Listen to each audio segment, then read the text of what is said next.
ఎందుకు వైఎస్ షర్మిల తెలంగాణలో పార్టీ పెట్టి ఆమె కాంగ్రెస్ పార్టీలో విలీనమయ్యి తెలంగాణలో కాంగ్రెస్ పార్టీలో విలీనం అవుతా అంటే మీరు అంత తీవ్రంగా వ్యతిరేకించారు. దాన్ని సక్సెస్ అయ్యారు మళ్ళీ.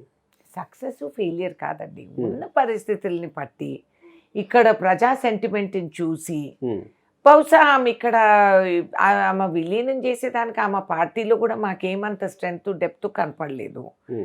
అండ్ ఆ పరిస్థితుల్లో ఆ టైంలో ఆ నిర్ణయం అవసరం తీసుకున్నాము. సక్సెస్ అయ్యాము అని సక్సెస్ ఫెయిలియర్ గురించి మేము ఆలోచించలేదు. కానీ ఈ విషయం మీరు ప్రస్తావించలేదు. జగన్మోహన్ రెడ్డి షర్మిల ఒక బిగ్ స్కెచ్ ఉంది దీని వెనకాల విలీనం చేయడంలో అంటూ ప్రస్తావించారు మీరు 4 నెలల కిందట మీరు మాట్లాడినప్పుడు ఈ ప్రస్తావన వచ్చినప్పుడు. దేని బిగ్ స్కెచ్ అని దేని అప్పుడు నేను అనింది వేరే విషయంలో, వీళ్ళిద్దరి కోసం కాదు. ఇది అనుమానించేది ఎవరికైనా సహజం. మొన్నటి వరకు బ్రదర్ సిస్టర్ కలిసి ఉండి ఆ కుటుంబం అంతా విజయలక్ష్మి గారు ఇటు అటు నడుపుతా ఉన్నారు రాజకీయాల్లో. ఎంతవరకు ఇది కాదు అనేది మాకు అర్థం కాలేదు. ఇట్స్ ఓకే, ఇవాళ అక్కడ ఆంధ్రాలో అందుకున్నారు. I wish her success. Let us see. అంటే మీ పార్టీలోకి వచ్చారు కాబట్టి కాస్త కూల్గా స్పందించారు. లేదు, కూల్గా స్పందించేది కాదు. ఇప్పుడు అక్కడ అవకాశం ఆ విధంగా వాళ్ళకి అవసరం కనిపించింది. Let us see. ఇంకా రిజల్ట్ చూడలేదు కదా, ఆమె ట్రైలర్ కూడా ఇంతవరకు చూడలేదు. So let us watch. We are wishing. ఆమె వచ్చింది కాబట్టి ఏదో ఒక పని చేసి పెట్టాలి కదా. Let us hope.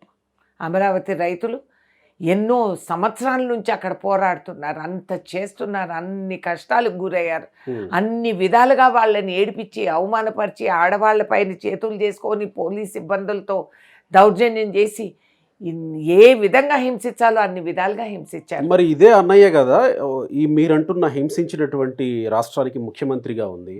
ఆ అన్నయ్యని ఎప్పుడు ప్రశ్నించలేదు కదా. ఇన్నాళ్ళు ప్రశ్నించని షర్మిల గారు వచ్చి ఇప్పుడు కాంగ్రెస్ పార్టీలో చేరారు కాబట్టి ప్రశ్నిస్తే స్వాగతిస్తారా?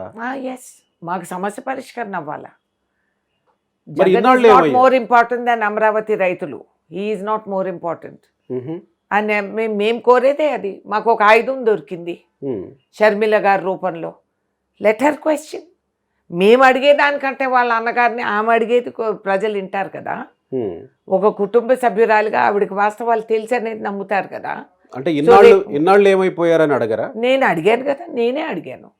నేనే అన్నాను, ఇక్కడ కాదమ్మా మీకు అక్కడే జాగా, అక్కడ అమరావతి రైతులు, మీకు రాజకీయాలు ఇంట్రెస్ట్ ఉంటే ముందు ఆ సమస్య పరిష్కరణ చేయండి అని నేను అన్నాను. ఇక్కడ అక్కడికి పంపించడంలో మీరు కూడా ఉన్నారు. అయితే నేను పంపించడానికి వారే వెళ్ళారు. ఆమె చిన్న పాప కాదు, she knows what she is doing. కాబట్టి అక్కడికి వెళ్ళారు. నౌ లెట్ us see ఎట్లా డెవలప్ అవుతుంది.